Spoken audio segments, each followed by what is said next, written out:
Hello दोस्तों, स्वागत है आपका एक नई वीडियो में। आखिरकार नाटो के चीफ सेक्रेटरी मार्क रूट ने भारत पर हैवी सैंक्शंस और हैवी टैरिफ्स लगाने की धमकी क्यों दी है। वहीं अमेरिका भी कई सांसद इसी पक्ष में दिख रहे हैं। तो प्लीज़ इस वीडियो को लाइक और सब्सक्राइब ज़रूर करिएगा ताकि आपको जियोपॉलिटिकल अपडेट्स मिलते रहें।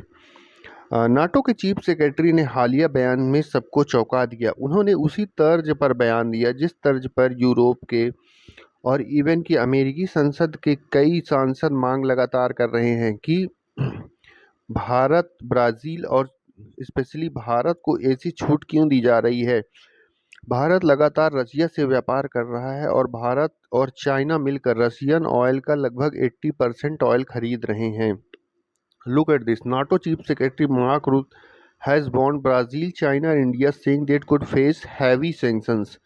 उन्होंने कहा कि ब्राज़ील, चाइना और इंडिया को आखिर ये छूट क्यों मिल रही है। स्पेशली भारत सबसे बड़ा लाभकर्ता इसमें उभर कर सामने आया है। उसमें हालांकि कुछ यूएस की मजबूरियां भी हैं, क्योंकि यूएस का सबसे ज़्यादा बिजनेस इन सारे देशों में अमेरिका का इंडिया के साथ होता है। स्पेशली भारत का एक एक डेमोक्रेटिक बिजनेस कहना चाहिए। चाइना के साथ तो उनका हाँ माइनस में बिजनेस है।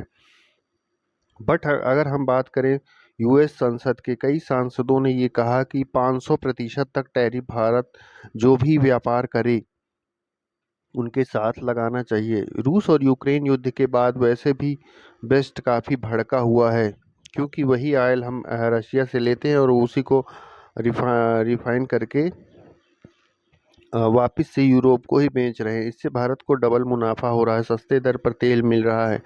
इस चीज़ से कई वामपंथी लेफ्टिस्ट वहाँ के और कई एक बड़ा तबका है जो ये चाह रहा है कि ब्रिक्स कंट्रीज़ के ऊपर, जो स्पेशली इंडिया है, ब्राज़ील है, चाइना है, इवन कि साउथ अफ्रीका है, इनके ऊपर जो कि लगातार रशिया से रोक के बावजूद व्यापार कर रहे हैं, इन पर हैवी सैंक्शंस, इवन कि 500% तक सैंक्शंस की मांग की जा रही। अगर ऐसा होता है तो निश्चित रूप से एक बहुत डरावनी बात होगी भारत के लिए। हालांकि भारत पूर्ण रूप से सतर्क है और इन चीज़ों के लिए प्रिपरेशन करनी भी स्टार्ट कर दी है। ब्रिक्स करेंसी को लेकर हालांकि अभी कुछ ज़्यादा बात नहीं बढ़ी है। भारत अब को इन मसलों पर फूंक फूंक कर कदम रखनी चाहिए, क्योंकि हम एक डेवलपिंग इकोनॉमी और हमारे कहीं ना कहीं यूएस और वेस्ट के साथ एक बैलेंसिंग और अच्छे रिलेशन हैं। तो हमको स्पेशली बहुत ज़्यादा सतर्क रहने की ज़रूरत है, क्योंकि हमारी अभी इस ज़रूरतों को पूरा करने के लिए वेस्ट की पूरी पूरी